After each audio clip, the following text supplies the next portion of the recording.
Assalamualaikum, dear students. Welcome to my class. And in this class, we will discuss lecture 15 of knowledge management. Our learning objective is to understand the knowledge codifying tools. First is the decision tree, and the second is the decision table. Now, what is a decision tree? A decision tree is a widely used method of codifying the explicit knowledge. Is a tree-like structure classification model, and it's called so because it starts with a single box, which is also known as the root node, which then branches off into a number of solutions just like a tree.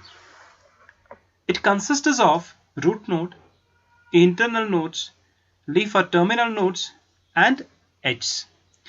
It's their graphical nature which makes them easy to understand and well suited for codifying the explicit knowledge.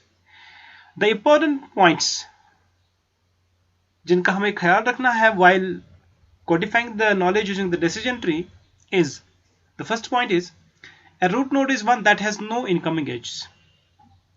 यानी कि एक root node ऐसा node होता है जिसमें incoming edges नहीं होती है. In short, we can say हमारा जो decision tree है वो start हो जाता है root node से. After this, the second point says an internal node is one that has one incoming edge and two or more outgoing edges. यानी कि internal node अब एक ऐसा node होता है जिसमें एक incoming edge तो होती है, but उससे जो outgoing edges निकलती है वो या तो दो हो सकती है या तो दो से ज्यादा हो सकती है. And the third point says that a leaf or terminal node is one that has one incoming edge and no outgoing edges. In short, we can say हमारा जो decision tree है वो terminate हो जाता है leaf और terminal nodes पे. So this is a general introduction about the decision tree. Let's understand this tree by considering few examples. Now let's take the first example on decision tree. अब जो example हम consider करने जा रहे हैं, this example is about the money withdrawal in a bank. And the example says that if the withdrawal amount of an account holder is less or equal to balance, or the bank has given the credit on account, then withdrawal is granted, else withdrawal not granted. तो short में ये example कह रही है कि अगर एक account holder का विड्रॉल अमाउंट लेस या इक्वल है उसकी अकाउंट बैलेंस से, या बैंक वालों ने अगर उसको क्रेडिट दिया हुआ है अपने अकाउंट पे, तो इन दोनों केसेस में विड्रॉल पॉसिबल है. बट अगर इन दोनों में से कोई भी सिचुएशन नहीं है या कोई भी केस नहीं है, तो इस अकाउंट होल्डर को विड्रॉल ग्रांट नहीं हो सकता है.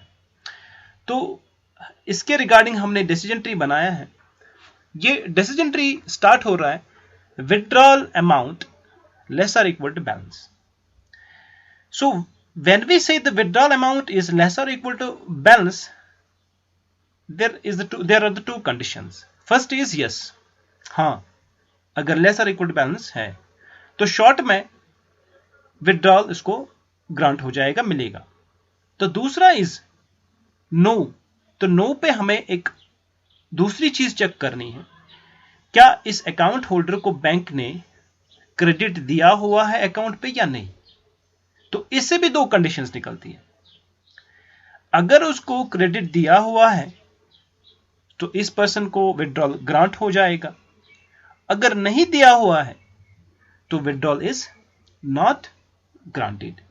So this shows the decision tree about the money withdrawal of an account from an account.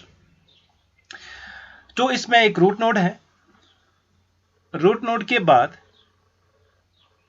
Withdrawal granted जो पहला आता है यस कंडीशन पे, तो वो एक लीफ नोड बन गया. दूसरा जो नो कंडीशन पे क्रेडिट ग्रांटेड आता है, this is called as the internal node. तो इंटरनल नोड से एक इनकमिंग एज तो आ रही है, बट वहां से जो आउटगोइंग एज निकलती है वो 2 निकलती है। तो एक टर्मिनेट हो जाती है विड्रॉल ग्रांटेड पे, तो बन गया दूसरा टर्मिनल नोड। तो दूसरी एज जो निकलती है वो जाती है विड्रॉल नॉट ग्रांटेड पे, तो बन गया तीसरा टर्मिनल और लीफ नोड। तो इस तरह से ये डिसीजन ट्री एक रूट नोड से बना है, एक इंटरनल नोड से बना है और 3 लीफ नोड से बना है। Now let us take the another example about the decision tree in the next slide. Now let us consider another example about the decision tree, and the example is about the discount policy. And as per the discount policy, bookstores get a trade discount of 25% on orders of 6 or more copies, whereas libraries and individuals, they are actually getting the equal trade discount and gets the trade discount of 5% on orders of 6 to 19 copies per book title, 10% on orders of 20 to 49 copies per book title, 15% on orders of 50 copies or more per book title.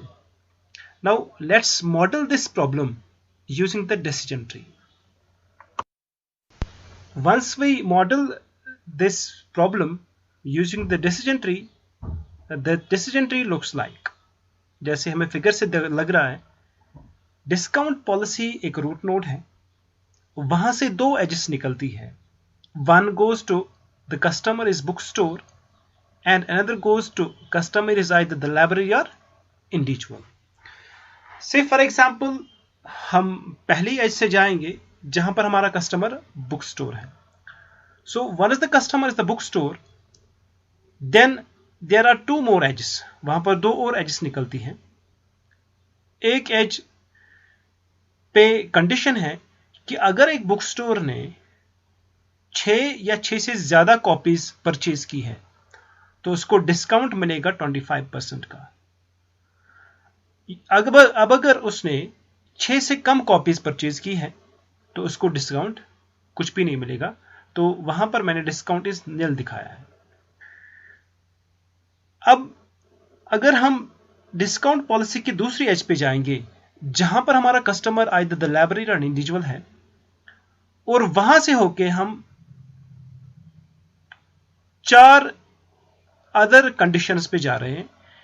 The first condition is if the library और individual purchases 50 or more copies, then they get a trade discount of 15%.